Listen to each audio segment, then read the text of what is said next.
வெயில் காலம் ஆரம்பிச்சாச்சு. அடுத்த 2 மாதம் வெப்பம் இன்னும் அதிகமாயிருக்கும். வெளியே போனாலும் சரி, வீட்டுக்குள்ள இருந்தாலும் சரி, வெயில் அதிகமாயிருக்கும். ஆனா இதை சமாளிக்க ஏசி அல்லது ஏர் கூலர் தான் வேணும்னு இல்ல. சில சின்ன சின்ன டிப்ஸ் ஃபாலோ பண்ணுனா வீட்டையே நேச்சுரலா கூலா வச்சுக்கலாம்.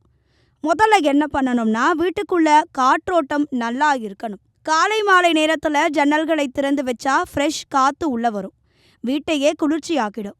ஆனா மதிய நேரத்துல ஜன்னலை மூடிட்டு கனம் உள்ள திரைசீலை அல்லது மூங்கில் திரை போட்டா வெயில் நேரடியா உள்ள வராது.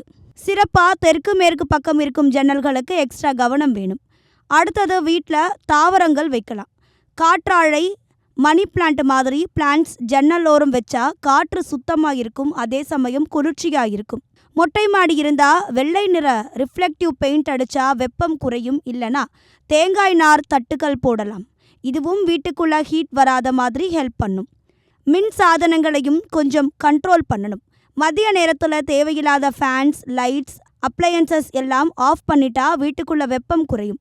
இன்னொரு ஈஸி ட்ரிக் என்னன்னா, தரை தண்ணீரால் துடைப்பது அல்லது திரை சீலைக்கு லேசான தண்ணீர் தெளிச்சா ரூம் கூலாக ஃபீல் பண்ணலாம். நேச்சுரல் ஏசி மாதிரி. இந்த மாதிரி சின்ன சின்ன விஷயங்களை ஃபாலோ பண்ணுனா கடும் வெயிலிலும் வீட்டை சுகமாகவும் குளிர்ச்சியாகவும் வச்சுக்கலாம்.